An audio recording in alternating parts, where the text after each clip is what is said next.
los riesgos que corría, quién se hacía cargo del paciente, si la persona quería abandonar el tratamiento, que pueda abandonarlo, si el médico se da cuenta que ponía en riesgo la vida del paciente, tenía que él mismo retirarlo, ese tipo de cosas. Por eso la bioética, digamos, hay tres patas en la bioética a grandes rasgos, y está la bioética clínica, que aborda digamos, enfermedades puntuales de la vida clínica dentro de la medicina. La bioética como disciplina quizás es muy jovencita, es muy reciente. Hace unos años atrás, 2 o 3 décadas, nadie hablaba de bioética, ¿no?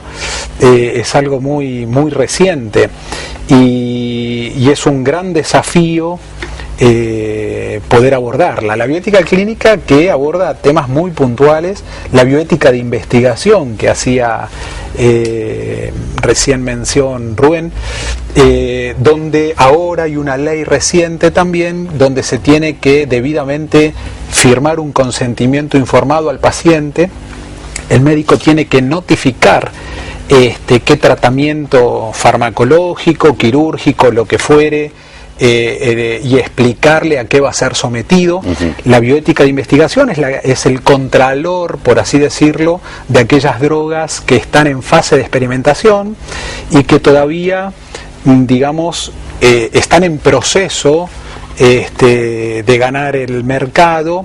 Hay una base, hay un marco ético legal, que para eso los comités de bioética de investigación tienen que enmarcar, digamos, ese protocolo de investigación que se hace sobre los pacientes en los hospitales, y velar por el cumplimiento de ciertas pautas que preserven la vida y salud del paciente.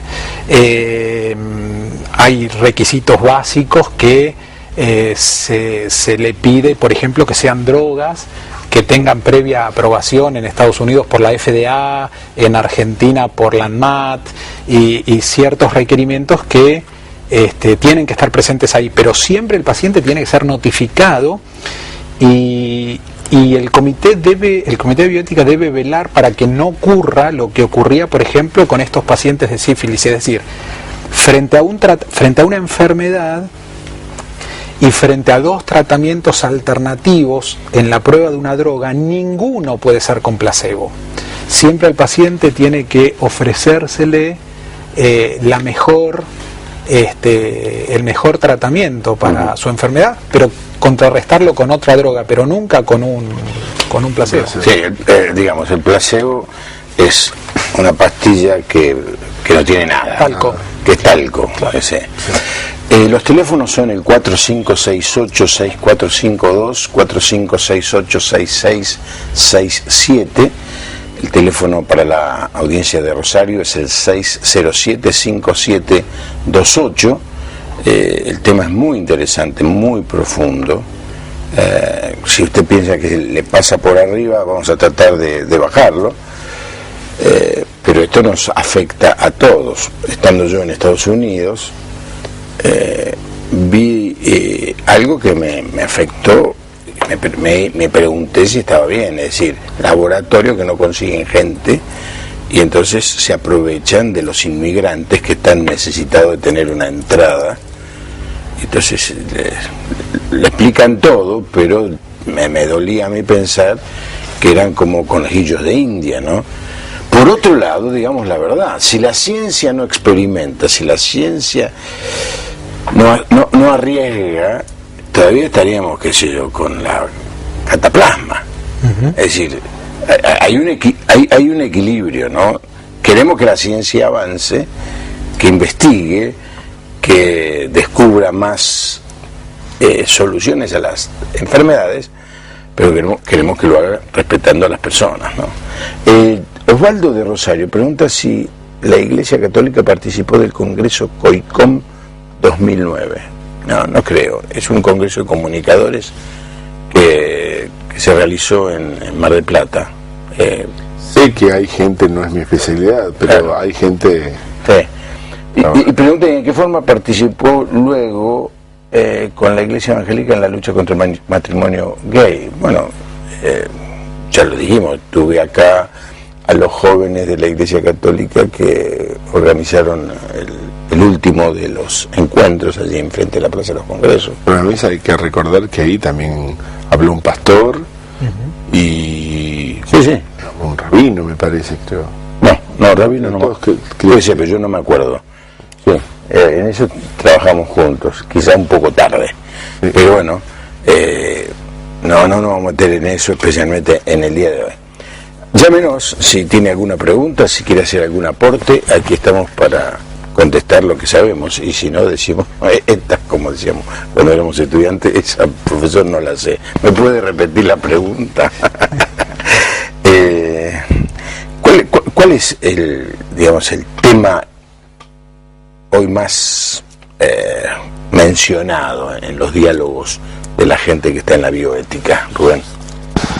Bueno, acá hay dos temas, ¿no? Uno es la gente que está en bioética, y la gente que está en bioética en este momento está trabajando con toda una línea con genoma humano y lo que se llama farmacogenómica, es decir, cómo aplicar el tema del genoma a medicinas. Este es un tema de investigación.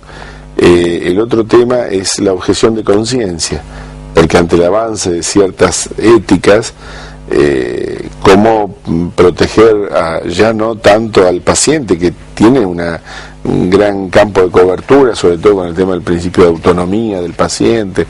Ya no es más el paternalismo del médico que decía usted tiene que hacer esto y esto y esto y esto. Ahora se da el consentimiento informado, es decir, antes de hacerle cualquier procedimiento tienen que decirle bien qué le van a hacer, qué riesgos corre, si hay otra alternativa, qué le pasa si no hace el estudio. Que se incluye ahora a los menores. Que se incluye ahora a los menores. Esto, digamos, hacia el paciente. Pero también, digamos, lo que es consentimiento informado hacia el paciente, hacia el médico tratante, hacia el equipo médico tratante y hacia la institución, está el tema de la objeción de conciencia. ¿Por qué? Porque los sistemas sanitarios presentan a veces obligaciones a las cuales la conciencia de la persona, creyente o no creyente, se niegan. Hace poquito la Academia Nacional de Medicina, la semana pasada, acaba de sacar un documento donde recuerda a los médicos el juramento hipocrático y entonces a oponerse estrictamente al tema del aborto. Ahora, ¿qué pasa con un sistema que llegase a despenalizar el aborto y a obligar al médico a que si usted está en un reparto público tiene obligación de hacer el aborto, cuando uno en conciencia sabe que es un crimen? Entonces, ¿cómo proteger también al profesional, ¿no? Bueno, está promoviéndose la discusión de este proyecto de ley, ¿no es cierto? Hay 3 profesiones, por así decirlo, que en su actividad tienen autorizado matar.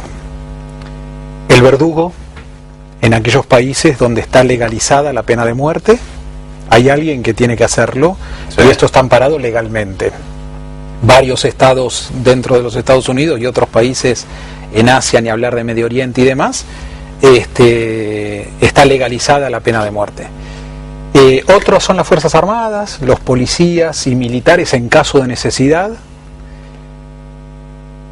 Pero el médico fue formado, capacitado para preservar la vida, para cuidar y salvaguardar la vida.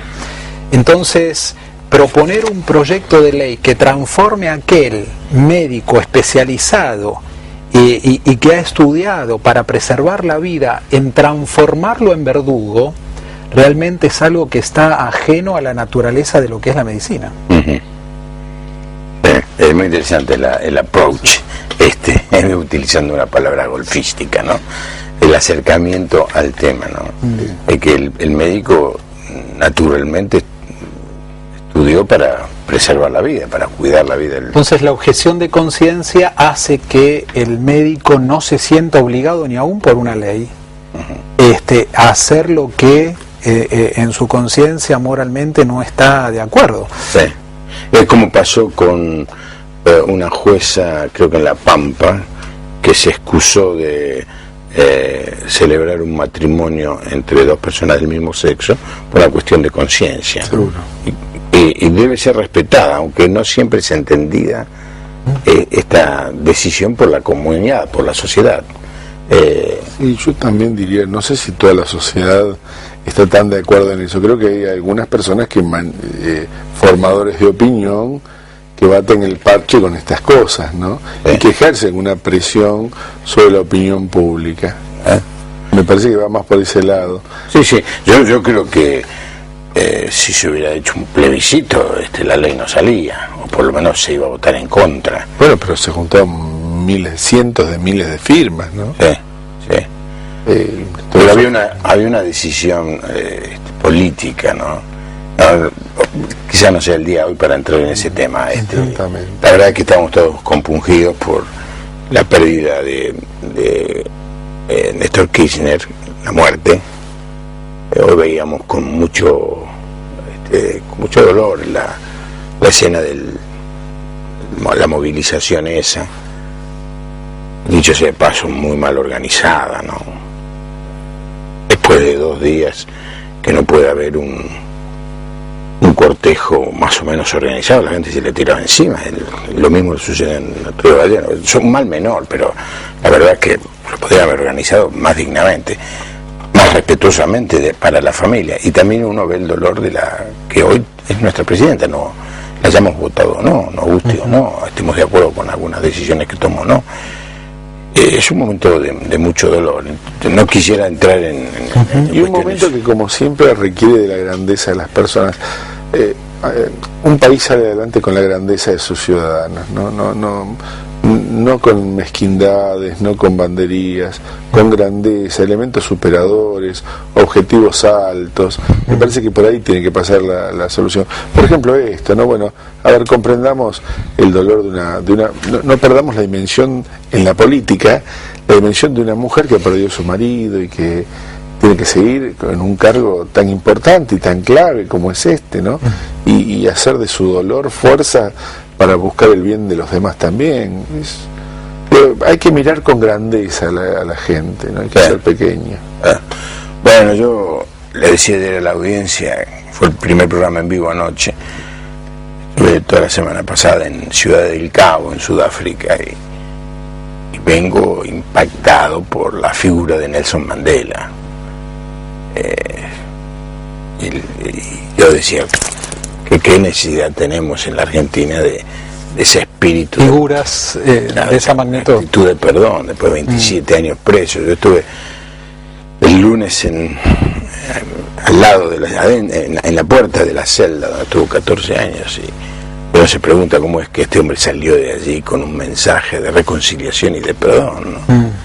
Y bueno, eso nos está faltando, y Dios quiera que esta situación, en vez de seguir dividiéndonos, en vez de seguir fraccionándonos, Dios pueda convertir esto en un motivo de encuentro, ¿no?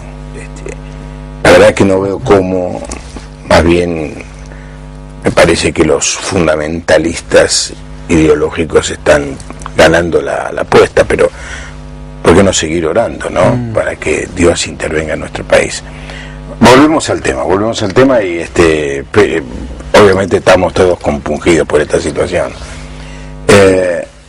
Cuando vos das clase en la